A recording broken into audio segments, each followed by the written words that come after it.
ಏಳು ಕುಂಡಳವಾಳ ವೆಂಕಟರಮಣ ಗೋವಿಂದ ಗೋವಿಂದ.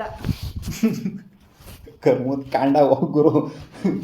ಇವತ್ತು ಹೇಳಿದೆ ಪ್ರಿವ್ಯೂ ವಿಡಿಯೋದಲ್ಲಿ ಶರ್ಟ್ಲೆಸ್ ಬಂದ್ಬಿಟ್ಟು ವಿಡಿಯೋ ಮಾಡ್ತೀನಿ ಅಂತ. RCB ಮ್ಯಾಚ್ನ ಸೋತಾಗ್ಬಿಡ್ತು ಅಂತ. ಆದರೆ RCB ಗೆಲ್ಲುತ್ತೆ ಅಂತ ಹೇಳಿದೆ, ಪ್ರಿಡಿಕ್ಷನ್ ಕೊಟ್ಟಿದ್ದೆ. ಇವತ್ತು ನೋಡಿ RCB ಕೈಯಲ್ಲಿ ಮೈಕ್ ಇಟ್ಕೊಂಡು ವಿಡಿಯೋ ಥರ ಮಾಡಿಬಿಟ್ಟಿದ್ದಾರಲ್ಲ. ಏನು ಗುರು ಇದು ನಮ್ಮ ಅವಸ್ಥೆ ಓಮಲ್ಲಿ. ಯಾವ ಮೂಲೆಗೆ ಹೋಗಳೆ ಗುರು ತರಿಗೆ. ಕರ್ಮ ಕರ್ಮ.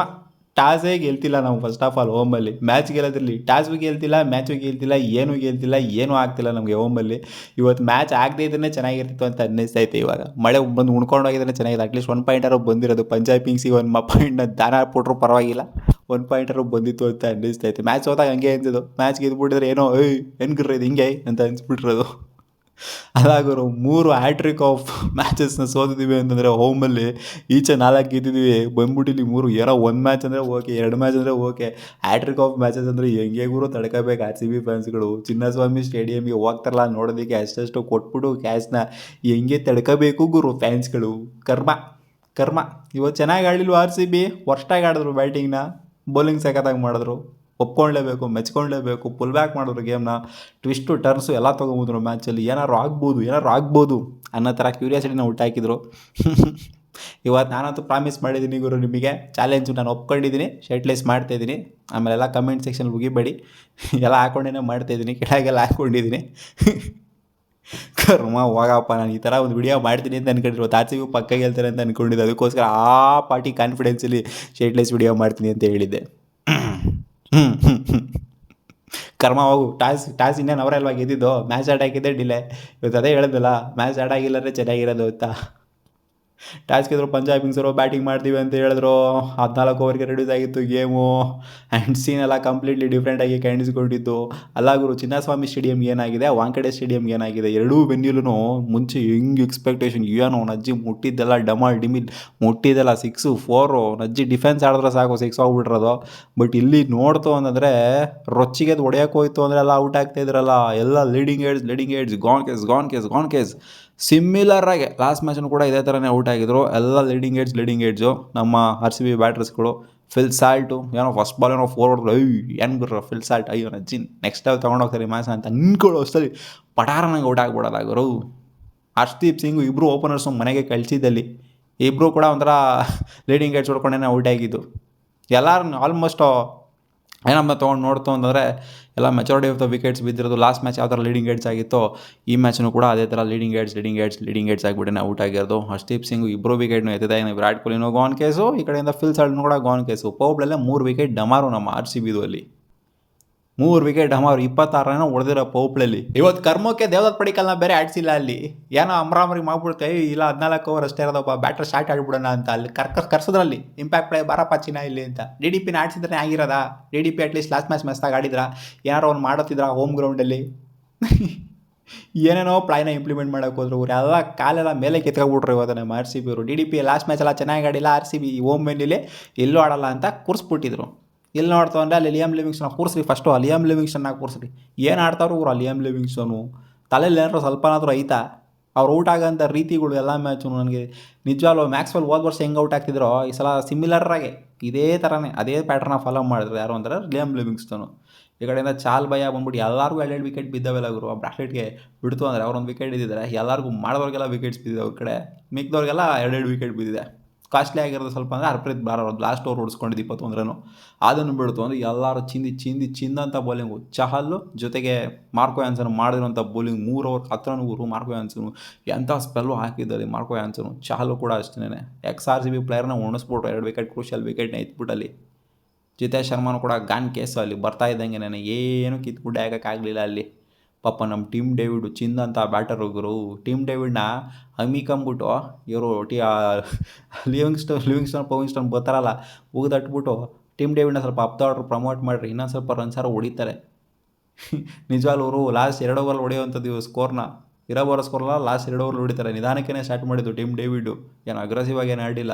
ಲಾಸ್ಟ್ ಓವರ್ ಇಡ್ತಾರೆ ನೋಡಿ ಸರಿಯಾಗಿ ಹರ್ಪ್ರೀತ್ ಬಾರ್ಗೆ 3 ಸಿಕ್ಸು, ನೋ ಬಾಲ್ 6 ಎಲ್ಲ ಅವ್ನು ಅಜ್ಜಿಗೆ ಕಳದೋಗ್ಬಿಡ್ತಾರಲ್ಲ RCB. ಇವತ್ತು ಮ್ಯಾಚ್ ಇಲ್ಲಿವರೆಗೂ ಬಂದಿದೆ ಅಂತ ಅದಕ್ಕೆ ಕಾರಣನೇ ಟೀಮ್ ಡೇವಿಡ್. 50 ರನ್ ಹೊಡೆದಿದ್ದಾರೆ ಮಗ.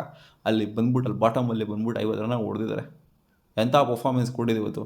ಅವರೊಬ್ಬರದೇ ಹೇಳ್ಕೊಳ್ಳೋವಂಥ ಪರ್ಫಾರ್ಮೆನ್ಸು. ಇನ್ನು ಯಾರನ್ನೂ ಕೂಡ ಹೇಳ್ಕೊಳ್ಳೋವಂಥ ಪರ್ಫಾರ್ಮೆನ್ಸ್ ಎಲ್ಲ ಏನೂ ಕೊಡಲಿಲ್ಲ. ರಜತ್ ಪತ್ತರ್ ಒಂದು 20+ ಕಾಂಟ್ರಿಬ್ಯೂಟ್ ಮಾಡಿದರೆ, ಅವ್ರು ಒಂದು 6 ಹೊಡೆದಿದ್ರೆ, ಒಂದು 4 ಹೊಡೆದಿದ್ರೆ, ಇವರು 3 6 5 4ನ ಹೊಡೆದಿದ್ರೆ, 6 ಬಂದಿಲ್ಲ, 4 6 RCB ಬ್ಯಾಟರ್ಸ್ಗಳಿಂದ ಬಂದಿದ್ದು. ಸೊ ರಜತ್ ಪತ್ತರ್ ಒಂದು ಸ್ವಲ್ಪ ಹೇಳ್ಕೊಳ್ಳೋಂಥ ಕಾಂಟ್ರಿಬ್ಯೂಷನ್, ಈ ಕಡೆಯಿಂದ ಇವ್ರದ್ದು ಸ್ವಲ್ಪ ಅಲ್ಲ, ಹೆವಿಯಾಗಿ ಹೇಳ್ಕೊಳ್ಳೋಂಥ ಕಾಂಟ್ರಿಬ್ಯೂಷನು. ಅವ್ರದ್ದೇ main chunk of runs. Team David ಚಿನ್ನ ಆಡ್ದಂಗೆ ಆಡಿದ್ದಾರೆ ಇವತ್ತು. ಸೊ ಎಲ್ಲ ಬೌಲರ್ಸ್ಗಳೆಲ್ಲ ಚಿಂದಿ ಬೌಲಿಂಗ್ ಮಾಡಿದರೆ ಪಂಜಾಬ್ ಕಿಂಗ್ಸ್ ಕಡೆ ಅಷ್ಟಿಲ್ದಂಗೆ ರೆಸ್ಟ್ರಿಕ್ಟ್ ಮಾಡೋಕ್ಕಾಗತ್ತಾ RCB ಅಂತ ಬ್ಯಾಟಿಂಗ್ ಯೂನಿಟ್ನ? 95 ರನ್ನಿಗೆ ರೆಸ್ಟ್ರಿಕ್ಟ್ ಮಾಡಿದ್ರೆ ಅಂದರೆ ಅರ್ಥ ಮಾಡ್ಕೊಳ್ಳಿ ಇನ್ನೇನು ಕಿತ್ತು ಕೂಡ ಹಾಕಿದ್ರು ನಮ್ಮ RCB ಬ್ಯಾಟರ್ಸ್ಗಳು ಅಂತ. ಬಟ್ ಬ್ಯಾಟಿಂಗ್ ಆಡೋಕ್ಕೆ ಅಷ್ಟೊಂದು ಕಂಫರ್ಟಬಲ್ ಆಗೇನಿರಲಿಲ್ಲ. ವಿಕೆಟು ನಿಂತು ಬರ್ತಾಯಿತ್ತು, ಗೊತ್ತಿರೋದು ನಿಮಗೆ, ಸ್ಲೋ ಆ್ಯಂಡ್ ಲೋ ಸಿಕ್ಕಾಪಟ್ಟೆ. ಏನು 2 ಪೇಸ್ಟ್ ಇರೋ ಅಂತ ಏನು ಕಾಣಿಸ್ತಿಲ್ಲ, 1 ಪೇಸ್ಟ್ನೇ ಇತ್ತು, ನಿಂತೇ ಬರ್ತಾಯಿತ್ತು, ಎಲ್ಲ ಬಾಲು ಕೂಡ ನಿಂತೇ ಬರ್ತಾಯಿತ್ತು. ಬಟ್ RCB ಬ್ಯಾಟರ್ಸ್ಗಳು ಅರ್ಲಿ ಆಡ್ತಾಯಿದ್ರು ಅಷ್ಟೇ, ಅರ್ಲಿ ಆಡ್ಬಿಟ್ಟು ಉಣ್ಕೊಂಡು ಹೋಗಿದ್ದು ಅಷ್ಟೇ. ನಾವು ಬೇರೆ ಏನಿಲ್ಲ. ಕುನಾಲ್ ಪಾಂಡ್ಯ ಶೋ ಕೊಟ್ಕೊಂಡು ನಿಂತ್ಕೊಂಡವ್ರೆ ಇವರು. ಔಟ್ ಆಗಿರೋದು ಅವ್ರಿಗೂ ಗೊತ್ತು, ಎಡ್ಜ್ ಆಗಿದೆ ಅಂತ. ಅಲ್ಲಿ ಲೀಡಿಂಗ್ ಎಡ್ಜ್ ಆಗಿದೆ, ತಲೆಗೆ ಹೊಡೆದ್ಬಿಟ್ಟು ಹಾರ್ಕೊಂಡು ಹೋಗಿದ್ದು ಮೇಲ್ಗಡೆ ಬಾಲು. ಮಾರ್ಕ್ ಆ್ಯನ್ಸನ್ ಬಂದು ಆರಾಮಾಗಿ ಇಟ್ಕೊಂಡ್ರೆ ಕ್ಯಾಚ್ನ. ಸುಮ್ಮನೆ ನಿಂತವ್ರು DRS ತಗೊಳ್ಳಿ ಅಂತ ಕರ್ಮ. ಪಂಜಾಬ್ ಕಿಂಗ್ಸ್ ಇದನ್ನ ಚೇಸ್ ಡೌನ್ ಮಾಡೋದಕ್ಕೆ ಅಂತ ಬರ್ತಾರೆ. ಪರವಾಗಿಲ್ಲ, ಚೆನ್ನಾಗಿನ ಸ್ಟಾರ್ಟ್ ಮಾಡಿದ್ರು. ಕಳಪೆಗೆ ಅಂತ RCB ಸ್ಟಾರ್ಟ್ ಮಾಡಿದ್ರು, ಅಂಥ ಕಳಪೆಗೆ ಅಲ್ಲೇನು ಸ್ಟಾರ್ಟ್ ಮಾಡಲಿಲ್ಲ. ಏನಲ್ಲಿ ಪೋಪ್ಳೆ 2 ವಿಕೆಟ್ನಾಗ ಕಳ್ಕೊಂಡ್ರು. ಓಪನರ್ಸ್ ಇಬ್ಬರೂ ಕೂಡ ಕಳ್ಕೊಂಡ್ರು. ಜಾಸ್ ಹೆಜಲ್ವುಡ್ಗೆ 1 ವಿಕೆಟು, ಭುವನೇಶ್ವರ್ಗೆ 1 ವಿಕೆಟು. ಇವ್ರು ಪ್ರಿಯಾಂಶ್ ಆರ್ಯ ಜೊತೆಗೆ ಪ್ರಭ್ಸಿಮ್ರಾನ್ ಸಿಂಗ್ ಇಬ್ಬರು ಕೂಡ ಔಟ್ ಆದರು. ಬೇಗನೆ ಔಟರ್ ಅಂತ ಹೆವಿ ಕಾಂಟ್ರಿಬ್ಯೂಷನ್ ಅಲ್ಲ. ಬಟ್ RCB ಕಂಪೇರ್ ಮಾಡ್ತಂದ್ರೆ, ಓಪನಿಂಗ್ ಪೇರ್ ಕಂಪೇರ್ ಮಾಡ್ತಂದ್ರೆ ಪರವಾಗಿಲ್ಲ ಅನ್ನೋ ಥರ ಕಾಂಟ್ರಿಬ್ಯೂಷನು. ಇಬ್ಬರು ಕೂಡ, ಅವರು ಕೂಡ ಲೀಡಿಂಗ್ ಎಡ್ಜ್ ಆಗಿಬಿಡೇನೆ ಔಟ್ ಆಗಿರೋದು, ಹೊಡೆಯೋಕೆ ಹೋಗ್ಬಿಡೇನೆ ಔಟ್ ಆಗಿರೋದು. ಇಬ್ಬರು ಕ್ಯಾಚ್ ಕೂಡ ಎತ್ತಾಕೊಂಡಿದ್ರು ಟೀಮ್ ಡೇವಿಡ್. ಇವತ್ತೇನಾದ್ರು RCB ಗೆದ್ದಿತ್ತು ಅಂದರೆ ಖಂಡಿತ 2 ಕ್ಯಾಚು ಜೊತೆಗೆ 50 ರನ್ನು ಎಲ್ಲ ನೋಡ್ದು ಅಂದರೆ ಇವ್ರಿಗೇನೆ ಮ್ಯಾನ್ ಆಫ್ ದ ಮ್ಯಾಚ್. ಹಂಗೆ ನೋಡೋಕೆ ಹೋತು ಅಂದರೆ 2 ಕಡೆಯಿಂದನೂ ನೋಡ್ತು ಅಂದರೆ ಇವ್ರಿಗೆ ಕೊಡಬೇಕು ಅಂತ ಕಾಣಿಸ್ತಿದೆ ಮ್ಯಾನ್ ಆಫ್ ದ ಮ್ಯಾಚ್ ಅವಾರ್ಡ್ನ. ಯಾಕೆಂದರೆ ಅಂಥ ಕಾಂಟ್ರಿಬ್ಯೂಷನಾಗಿ ಕೊಡಿದ್ರೆ ಇವತ್ತು ಟೀಮ್ ಡೇವಿಡ್ ಆನ್ ಫೀಲ್ಡು ಜೊತೆಗೆ ಆನ್ ಬ್ಯಾಟು 2ರಿಂದನೂ ಕೂಡ. ಸೊ ಈ ಕಡೆಯಿಂದ 2 ವಿಕೆಟ್ ಹೋಗ್ತಾ ಇದ್ದಂಗೆ ಶ್ರೇಯಸ್ ಅಯ್ಯರ್ ಬಂದರು. ಶ್ರೇಯಸ್ ಅಯ್ಯರ್ ನೋಡ್ತಾಯಿದ್ರು, ಏನಾರು ಮಾಡೋಣ ನಾನು ವಿಕೆಟ್ ನೋಡ್ಕೊತೀನಿ ಅಂತ ಸ್ವಲ್ಪ ಒಂದು 7-8 ಬಾಲ್ನ ನೋಡಿದ್ರು, ವಿಕೆಟ್ನ ನೋಡಿಕೊಂಡ್ರು. ಆಮೇಲೆ ಅವರು ಕೂಡ ತಲೆ ಕೆಡ್ತು ಅಂತ ಕಾಣಿಸಿದೆ, ಇಲ್ಲ ಹೊಡೆಯೋಣ ಅಂತ ಹೋಗಿದ್ರು. ಎಡ್ಜ್ ಆಡ್ಕೊಂಡು ಅವರು ಕೂಡ ಗಾನ್ ಕೇಸು. ಒಂದೇ ಓವರ್ಲಿ 2 ವಿಕೆಟ್ ಬೀಳುತ್ತೆ. ಜಾಸ್ ಇಂಗ್ಲೀಷ್ನು ಕೂಡ ಅದೇ ಓವರ್ಲಿ ಎತ್ತಿದ್ರೆ, ಜಾಸ್ ಹ್ಯಾಸಲ್ವುಡ್. ಸೊ 2 ವಿಕೆಟ್ ಒಂದೇ ಓವರ್ಲಿ ಡೌನ್ ಆಗಿದೆ ಅಂತ confidence RCB fans boost on ಆಗೋಗ್ಬಿಡ್ದೆ. ಇಲ್ಲಾಗಿರೋ ಮ್ಯಾಚ್ ಗೆಲ್ಬೋದು ನಾವು ಅಂತ. ಅಲ್ಲಿ ವಿಕೆಟ್ ಬಿದ್ದ ಅಂದರೆ ಕಾನ್ಫಿಡೆನ್ಸ್ ಬರ್ತಿಲ್ಲ. ಅಲ್ಲಿ ವಿಕೆಟ್ ಬಿದ್ದಿರಿಂದನೇ ಜಾಸ್ ಹ್ಯಾಸಲ್ವುಡ್ ಅವರ ಓವರು. ಅಲ್ಲಿಂದ ಗೇಮು ಫುಲ್ ಬ್ಯಾಕ್ ಆಯಿತು. ಆಮೇಲೆ ಒದೆರ ಯಾವಾಗ ಬಂದರೂ ಒದೆ ಕೊಡೋಕೆ ಸ್ಟಾರ್ಟ್ ಮಾಡಿದ್ರು, ಒದೆ ಕೊಡೋದನ್ನ ನಿಲ್ಲಿಸ್ಲೇ ಇಲ್ಲ. ಬರೀ 6ಗಳಲ್ಲೇ ಡೀಲ್ ಮಾಡಿದ್ರೆ ಅಷ್ಟೇ. ಒದೆರ ಗುಮ್ಮಾಡ್ಬಿಟ್ರು ಹಂಗೇನೆ. ಸುಯಾಶಿಗೆ ಹಾಕೊಂಡು Gumla ಇದ್ದಂಗೆನೇ first over 4 ball dot ಮಾಡಿದರೆ, ಆಮೇಲೆ 6 4 ಇಕ್ಕಿಸ್ಕೊಂಬಿಡೋದ. ಆಮೇಲೆ ಮತ್ತೆ ಇನ್ನೊಂದು ಓವರ್ ಬೌಲಿಂಗ್ ಕೊಟ್ಟರು. ಅಲ್ಲಂತೂ ಡೀಲೇ ಆಗೋಯ್ತು ಕತೆನೇ. ಕೀಪ್ರೆಲ್ಲ ಕ್ಲೋಸ್ ಮಾಡಿ ಬಿಸಾಕ್ಬಿಟ್ರು ಅಲ್ಲಿ ಒದೆರ ಹಾಕೊಂಡು ಗುಮ್ಮಾಡ್ಬಿಟ್ಟು.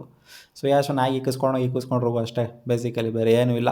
ನಾಯಿ ಓಡಿಸ್ಕೊಂಡ್ರು. ಕುನಾಲ್ ಪಾಂಡ್ಯ ಕೂಡ 1 ಓವರ್ ಚೆನ್ನಾಗಿ ಓಡಿಸ್ಕೊಂಡ್ರು, 4 ಓಡಿಸ್ಕೊಂಡ್ರು. ಬಟ್ ಏನು ಅಂಥ ಹೆವಿಯಾಗೇನು ಓಡಿಸ್ಕೊಂಡಿಲ್ಲ. ಬಟ್ ಈ ಒಂದು ವಿಕೆಟಲ್ಲಿ ಅದು ಹೆವಿ ಅಂತಲೇ ಕಾಣಿಸುತ್ತೆ ಅಷ್ಟೇ. ಏನು ಓವರ್ಗೆ ಒಂದು 15 ರನ್ನು 12 ರನ್ನು, ಸೊ ಇವೆಲ್ಲ ಏನು ಹೆವಿ ಅಲ್ಲ ಬೇರೆ ವೆನ್ಯೂಗಳು ಕಂಪೇರ್ ಮಾಡ್ತಾರೆ. ಬಟ್ ಈ ವೆನ್ಯೂಲಿ ಓವರ್ಗೆ 10 ರನ್ ಕೊಡೋದು, 15 ರನ್ ಕೊಡೋದು ಎಲ್ಲ ದೊಡ್ಡ ಕ್ರೈಮ್ ಇದ್ದಂಗೆ. ಯಾಕೆಂದರೆ ಎಂಥ ಸ್ಪೆಲ್ ಮಾಡಿದರೆ ಮಾರ್ಕ್ ಆ್ಯನ್ಸನ್ 3 ಓವರ್ ಬೌಲಿಂಗ್ ಮಾಡ್ಬಿಟ್ಟು 10 ರನ್ ಕೊಟ್ಟಿದ್ದಾರೆ. ಸೊ ಒಂಥರ ಕ್ರೈಮ್ ಲೆಕ್ಕ ಬಂದ್ಬಿಡುತ್ತೆ. 15 ರನ್ ಎಲ್ಲ ಕೊಟ್ಬಿಟ್ರು ಒಂದು ಓವರಲ್ಲಿ ಅಂತಂದರೆ. ಸೊ ಇನ್ನು ಡೀಲ್ ಮಾಡಿ ಬಿಸಾಕೋರು, ಒದೆ ಕೊಟ್ಟು ಬಿಸಾಕಿದ್ರು ನಮ್ಮ RCBಗೆ. ಕಾನ್ಫಿಡೆನ್ಸ್ ಅನ್ನೋದು ಕುಗ್ಗೋಯ್ತು RCBಗೆ. ಈ ಸುಯಾಶಿಗೆ ಒಂದು 6 1 4 ಇಡ್ತಾ ಇದ್ದಂಗೆನೇ ಅವಾಗಲೇ ಕುಗ್ಗೋಯ್ತು RCB ಫ್ಯಾನ್ಸ್ಗಳಿಗೆ. ಎಲ್ಲ ಮ್ಯಾಚ್ ಮುಗೀತು, ಕತೆ ಇದು ಬಿಟ್ಟಾಕಿ ಹೋಗೋರು. ಇನ್ನು ಅಲ್ಲಿ ಸ್ಟಾಯ್ನಿಸ್ ಇದ್ದಾರೆ, ಈ ಕಡೆ ಇವರೇನೋ ಔಟ್ ಆದ್ರೇನೋ, ಶಶಾಂಕ್ ಸಿಂಗ್ ಔಟ್ ಆದ್ರೇನೋ, ಈ ಕಡೆ ಸ್ಟಾಯ್ನಿಸ್ ಇದ್ದಾರೆ, ಇನ್ನು ಮಾರ್ಕ್ ಆ್ಯನ್ಸನ್ ಇದ್ದಾರೆ. ಇನ್ನು ಎಷ್ಟು ಕೂರು ಇದೆ batting depth, crazy batting depth Punjab ಕಿಂಗ್ಸ್ದು. ಬಿಡಿ, ಏನೋ ಮಾಡೋದಕ್ಕಾಗೋದಿಲ್ಲ. ಹೇಳಿದ್ದೆ ಬ್ಯಾಟಿಂಗ್ ಡೆಪ್ತು ಸಖತ್ತಾಗಿದೆ ಪಂಜಾಬ್ ಕಿಂಗ್ಸ್ದು ಅಂತ RCBಗೆ ಕಂಪೇರ್ ಮಾಡ್ತು ಅಂದರೆ. ಬಟ್ RCB ಗೆಲ್ಲುತ್ತೆ ಅಂತ ಹೇಳಿದ್ದೆ. ಉಣ್ಕೊಂಡೋಗಿದೆ. 3 ಮ್ಯಾಚ್ ಸಹಿಸ್ಕೊಳಕ್ಕೆ ಆಗ್ತಿಲ್ಲ ಗುರು RCB ಫ್ಯಾನ್ಸ್ಗಳಿಗೆ. ಕರ್ಮ. ನೆಕ್ಸ್ಟ್ ಮ್ಯಾಚು ಕಮ್ ಬ್ಯಾಕ್ ಮಾಡೋಣ, ಹೋಮಲ್ಲಿ ಹೊಡೆಯೋಣ ಬಂದು ವಾಪಸ್. ನಿಮ್ಗೆ ಏನು ಅನಿಸಿದೆ ಕಾಮೆಂಟ್ ಸೆಕ್ಷನಲ್ಲಿ ಹಾಕ್ರಪ್ಪ. 3 ಹೋಮ್ ಡಿಫೀಟು ತಡ್ಕೊಳಕ್ಕೆ ಆಯ್ತಿಲ್ಲ. ಸಿಗೋಣ, ವಾ.